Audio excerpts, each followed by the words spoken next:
ये कोई साधारण कन्या नहीं है जनक। इस धनुष से तुम्हारी पुत्री का भविष्य जुड़ा हुआ है जनक। ये धनुष निर्धारित करेगा कि भविष्य में सीता का योग्य वर कौन।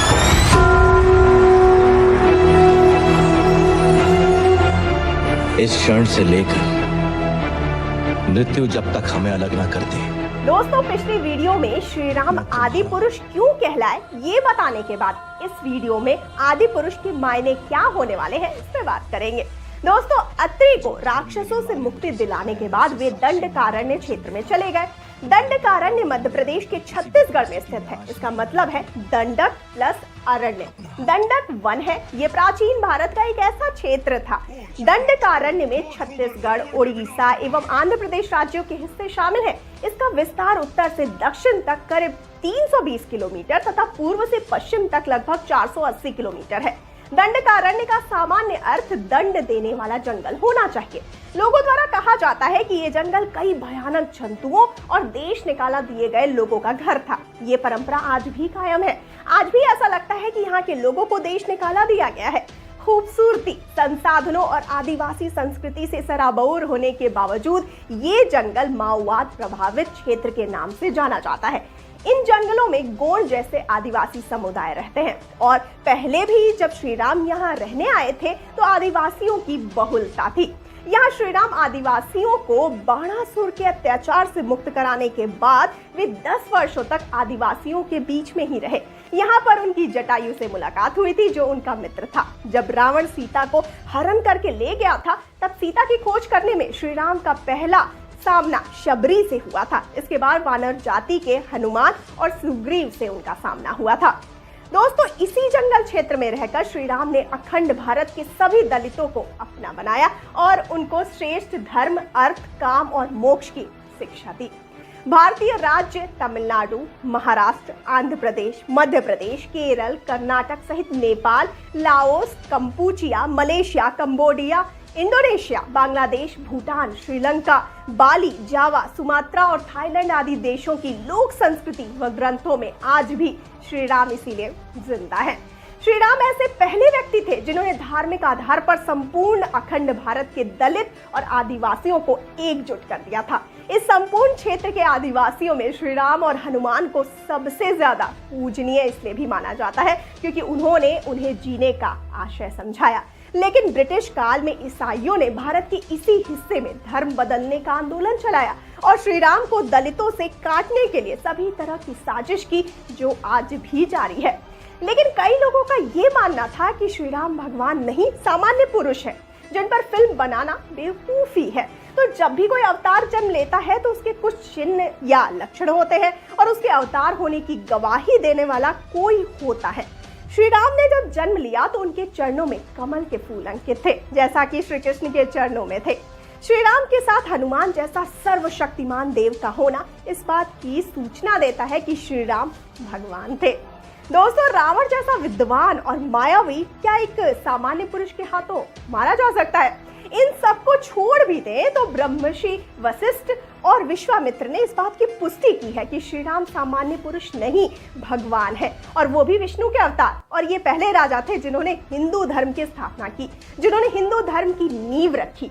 वैसे तो श्री राम के काल में कोई ऊंचा या नीचा नहीं होता था। भगवान किसी जाति वर्ग के नहीं होते और ना ही वे मनुष्य जाति में भेद करते हैं।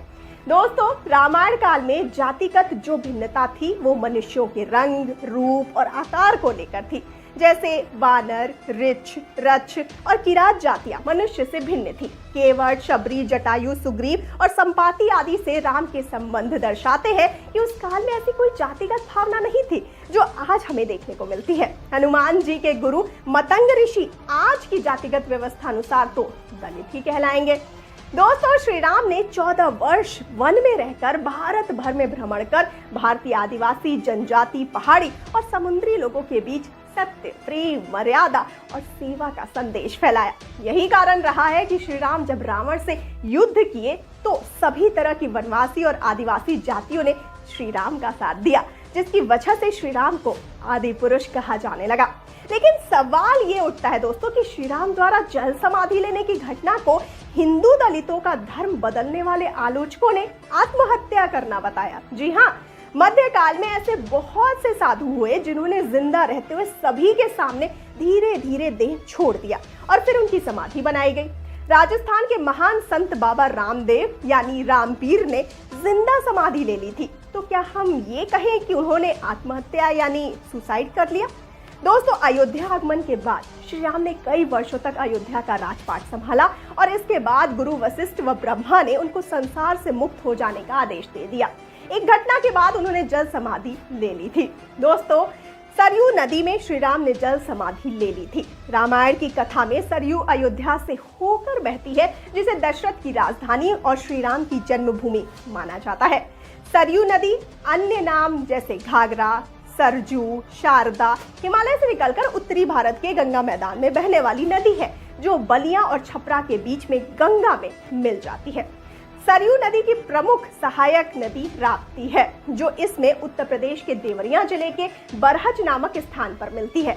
इस क्षेत्र का प्रमुख नगर गोरखपुर इसी राप्ती नदी के तट पर स्थित है और राप्ती तंत्र की अन्य नदियां आमी, जानवी इत्यादि हैं, जिनका जल अंततः सरयू में जाता है। दोस्तों, बाराबंकी, बहराम घाट, बहराइच, सीतापुर, गोंडा, फैजाबाद, अयोध्या, टांडा, राजे सुल्तानपुर, दोहरी घाट, बलिया आदि शहर इस नदी के तट पर स्थित है। अश्विन पूर्णिमा के दिन मर्यादा पुरुषोत्तम राम ने अयोध्या से सजे फैजाबाद शहर के सरयू किनारे जल समाधि लेकर महाप्रयाण किया।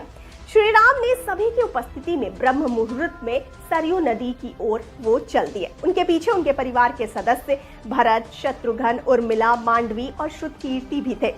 ओम का उच्चारण करते हुए वे सरयू के जल में एक एक पग आगे बढ़ते गए और जल उनके हृदय और बाकी अंगों को छूता हुआ सिर के ऊपर चला गया।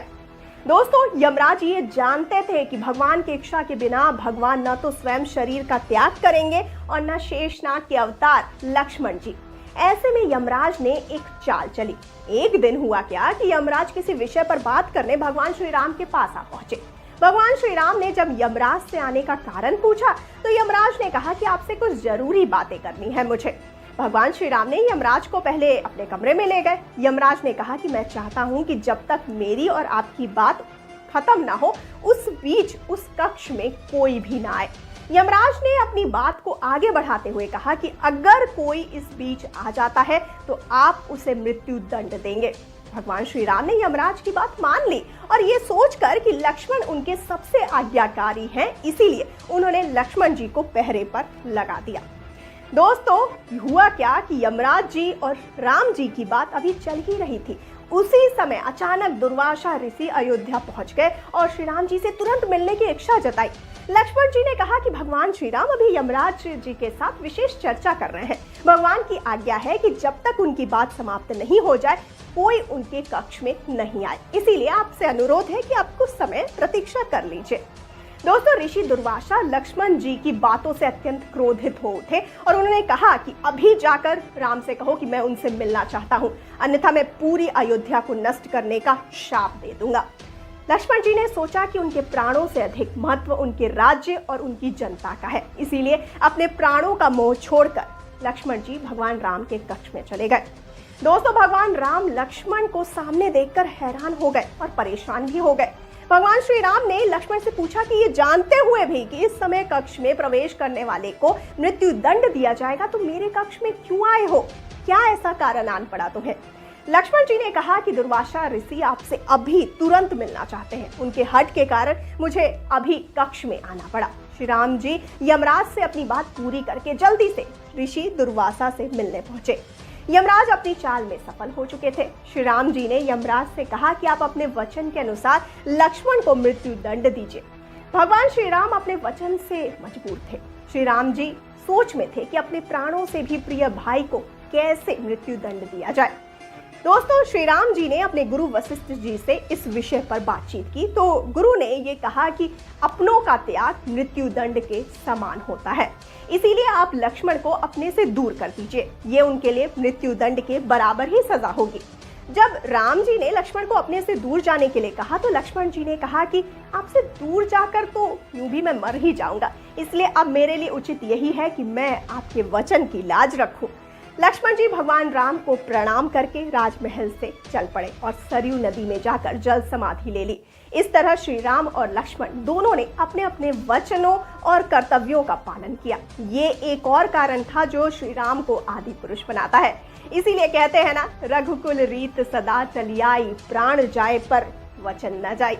तो ऐसे ही कुछ और रहस्यों को लेकर ओम राउत अपनी फिल्म आदि पुरुष में हम सभी को ये कहानी बता सकते हैं। 12 जनवरी को दुनिया भर में रिलीज होने वाली इस बहुप्रतीक्षित महाकाव्य फिल्म में कृति सेनन सीता की भूमिका निभा रही हैं, सैफ अली खान रावण की भूमिका निभा रहे हैं और सनी सिंह लक्ष्मण की भूमिका निभा रहे हैं। आदि पुरुष टी सीरीज भूषण कुमार और कृष्ण कुमार और ओम राउत, प्रसाद सुतार और रेट्रो फाइल्स के राजेश नायर द्वारा निर्मित है और 12 जनवरी 2023 को रिलीज होगी। तो दोस्तों, आपको आज का ये वीडियो कैसा लगा हमें कमेंट सेक्शन में जरूर बताइए और जाते जाते इस वीडियो को कर दीजिए लाइक और शेयर, चैनल को सब्सक्राइब करना बिल्कुल ना भूलिए और मुझे यानी श्रुति को दीजिए इजाजत। नमस्कार।